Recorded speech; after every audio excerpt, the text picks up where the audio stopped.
Hey guys, happy Friday. So it is Friday, which means we will be either pressing and pulling today. So our equipment that we're going to need is a pair of dumbbells or your backpack, and also a tin of beans or any tin that you have available.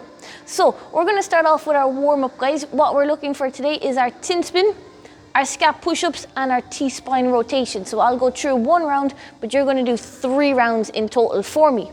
So with this, guys, this is where we're going to use our tin of beans. We're going to start off. We want to keep your chest off the floor if possible, our head off the floor, feet off the floor. From here, we're going to keep your thumbs to the ceiling, starting off in the letter Y. We're going to get those hands as high as you possibly can. We're going to rotate all the way behind your back, and then we're going to bring them all the way through. So nice and controlled. We're trying to keep those elbows straight for me. Also trying to keep them as high as you can. You're going to do 4 each side.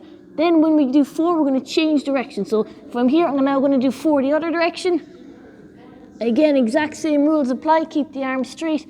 Keep that chest nice and high. And nice and slow and controlled. So really take your time with them. Make them as hard as you can. By the time you've done that, those shoulders should be nice and spicy and warm. From there, we're going to go for our scap push-up. So if you can see, guys, what we want is to make sure the elbow doesn't bend. Our shoulder is stacked over our hip or over our wrist. And then from here, we're going to sink down into it. Squeeze your shoulder blades together. Imagine there's a piece of paper right between them. And then I'm going to come back to neutral. And then I'm going to spread them. So closing all that space, squeezing them, spreading them at all times. Making sure we don't bend at the elbow. And getting as much room at the top. So we're looking for about 10 of these, guys. And then from there, what we'll do is our T-spine rotation. So with this one, guys, spend a little time hanging out underneath. But what I'm essentially trying to do is get my bottom shoulder underneath my top shoulder. So I'm going to stick my hand under. I'm going to use the floor to try and pull me further. Hang out there for a second. Oh, get a lovely little click in my back. That's ideal. That's what we're looking for. And then we'll change. Same thing, trying to get the shoulders stacked. Really use the floor. Really pull yourself under. And what we're going to do is we're going to aim for somewhere around 4 to 5 each direction. So anywhere between 8 to 10 reps. But again, try to get a little bit further every single rep. From here, that is going to be our warm-up, guys. So we've done 1 round there. I'm going to get you guys to do 3 rounds. Once you have your 3 rounds done, grab a little drink. And then also grab your dumbbells or your backpack for the next piece. So going into the strength, guys, this part is going to have 5 rounds to it. We're going to do our negative push-ups. So with the push-ups, we want to make these as hard and as challenging as you can. So again, shoulder directly over the wrist, squeezing my bum and my belly. And from here, I'm going to come down for a 5-second lower. So 5, 4, 3, 2, 1. Chest hits the floor. There, now I can drop the hips. Straight back up. 5, 4, 3, 2, 1. Make sure we're sending the elbows backwards, guys. And similarly, make sure we're not leading with the hip. So what we don't want is for when we get to the point where we get tired, lose your midline and collapse at the hip. So squeeze your bum, squeeze your belly, and that will help maintain that nice line between our shoulder and our hip. So you're going to do 5 negative push-ups.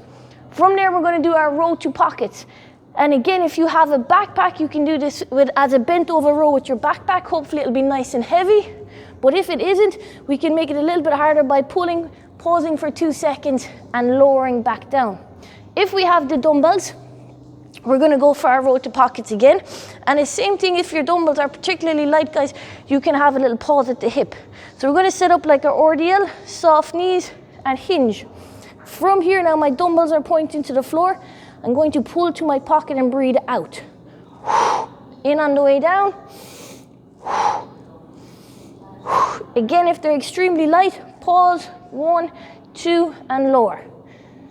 Pause, 1, 2, and lower. And you're going to go until you get a pretty sick pump in your lats, so somewhere max effort. That's going to be different for everyone. So keep going until our lats here are on fire. So that's 1 round, guys. 5 rounds in total is what we're looking for. So grab yourself a drink, guys. For the next piece, we're also going to get our dumbbells for our push presses, and we are going to do a little couplet. So 2 movements for me, 21:59 of push presses and sit-ups. With the push press, we're going to use our dumbbells or your backpack. So what we're looking for here is your dumbbells on your shoulders, elbows in front. And from here, what we're going to do is a dip drive, punch. Breathe in on the way down, out on the way up. Loads of legs. The more you use your legs, the easier it's going to feel. If we have our backpack, get your elbows under the bag, and it's the exact same thing. Hold it at the side, dip drive punch, head through at the top, not out in front. So we've done our 21 push presses, now we're into 21 sit-ups. So what we're looking for here, hands behind your head, come up, touch the ankles, getting that full range of motion. So then we're gonna do 15 push presses, 15 sit-ups, 9 push presses, 9 sit-ups. So very straightforward, guys. 21:59 of push press and sit-ups. And then that is you done for your Friday. Have a great weekend and we'll see you soon.